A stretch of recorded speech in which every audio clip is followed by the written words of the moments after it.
Real crime Hunt world में आपका स्वागत है। तारीख थी 4 फरवरी, साल थी 1996, दिन था इतवार। लखनऊ पुलिस के वायरलेस पर एक संदेश गूंजा जिसने न सिर्फ लखनऊ पुलिस बल्कि यूपी के पुलिस के बड़े बड़े अफसरों को हिलाकर रख दिया।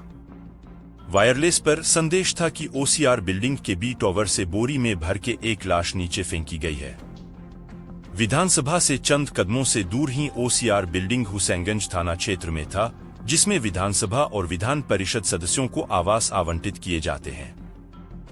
ऐसी वीआईपी बहुखंडी बिल्डिंग में लाश की सूचना मिलने पर तत्कालीन एसएसपी सूर्य कुमार शुक्ला और तमाम दूसरे पुलिस अधिकारियों के साथ फटाफट मौके पर पहुंच गए।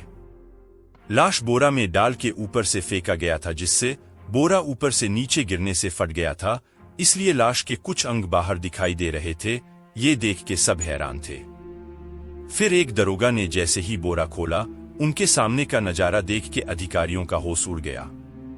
दरअसल लाश का सिर गायब था। जी हाँ, वह सिर कटी लाश थी।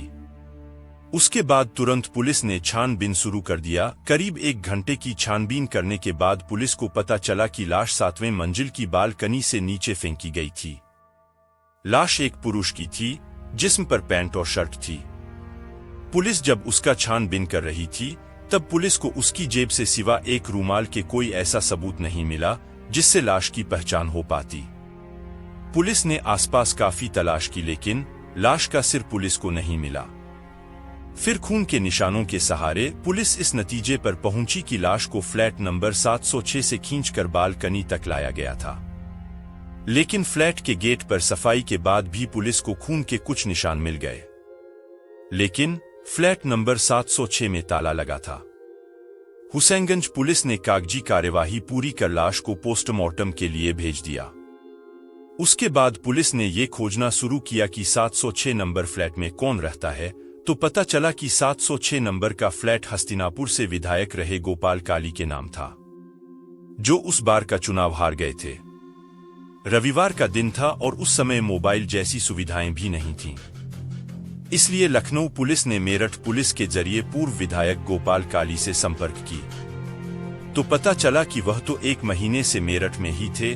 उन्होंने यह भी बताया कि फ्लैट की 2 चाबियां हैं, एक उनके पास रहती है, जबकि दूसरी चाबी फ्लैट की साफ सफाई करने वाले केयरटेकर मनोज शर्मा के पास रहती है।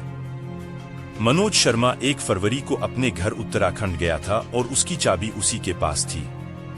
गोपाल काली ने पुलिस को यह भी बताया, लखनऊ जाने वाले उनके अधिकांश समर्थक उनसे चाबी ले जाते हैं और वहीं फ्लैट पर ही रहते हैं। 31 जनवरी को ही एक समर्थक ने उन्हें फ्लैट की चाबी वापस की है। फ्लैट की एक चाबी अपने गांव गए मनोज शर्मा और दूसरी चाबी पूर्व विधायक के पास होने की जानकारी मिलते ही पुलिस फ्लैट का ताला तोड़कर अंदर घुसी। अंदर कमरे की ठीक से सफाई की गई थी। रूम में डबल बेड थी, दोनों बेडों पर नई चादर पड़ी थी।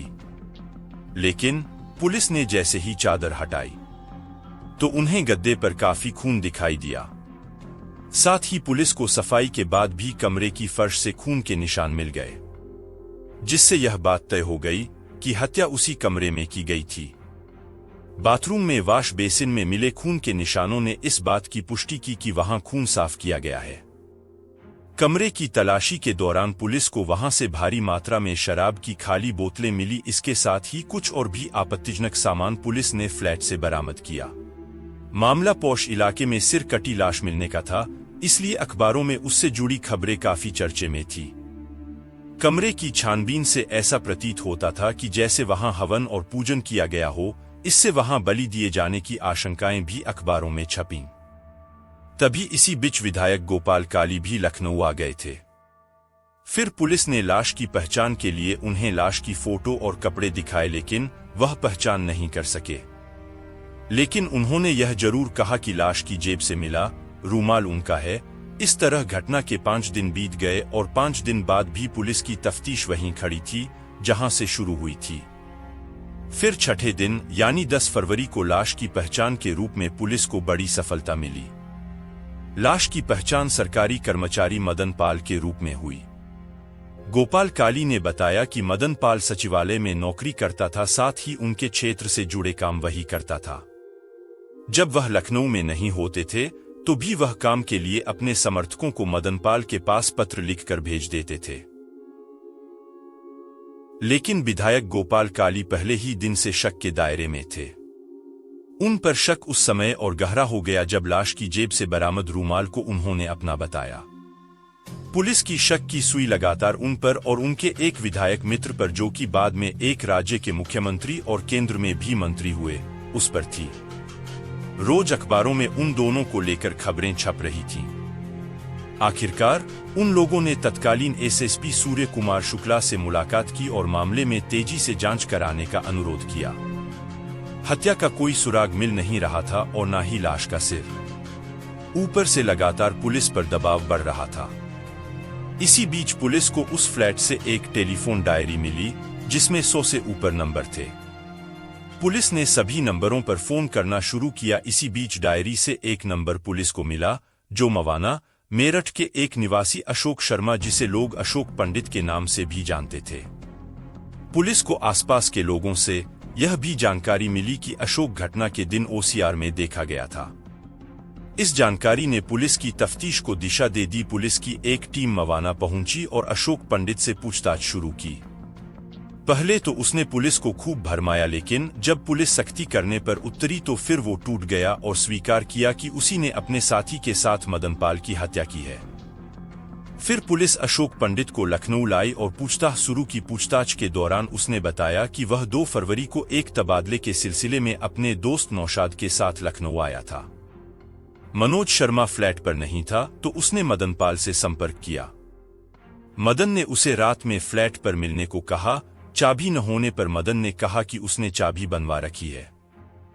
रात में तीनों ने फ्लैट में खूब शराब पी। इस दौरान अशोक शर्मा ने मदनपाल को दलाल कह दिया, जिस पर मदन ने उसे थप्पड़ मार दिया। फिर क्या था, अशोक और नौशाद ने सब्जी काटने वाले चाकू से उस पर कई हमले किए, जिससे उसकी मौत हो गई। उसके बाद हुसैनगंज बाजार से उन दोनों ने एक बड़ा चाकू और बोरा खरीदा और फ्लैट पर आकर मदनपाल का सिर धड़ से अलग किया और उसका धड़ बोरे में बांध दिया। सिर और चाकू बेड की चद्दर में बांधा और रात होने का इंतजार करने लगे। जब रात हुई तो फिर उन्होंने रात में वह बोरा खींचकर बालकनी तक ले गए और उसे नीचे फेंक दिया।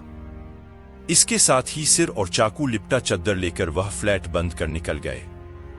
नौशाद कैसरबाग बस अड्डे से मेरठ चला गया और वह ओसीआर से पैदल चारबाग पहुंचा। रास्ते में चद्दर में बंधा सिर और चाकू उसने हैदर कैनाल में फेंक दिया।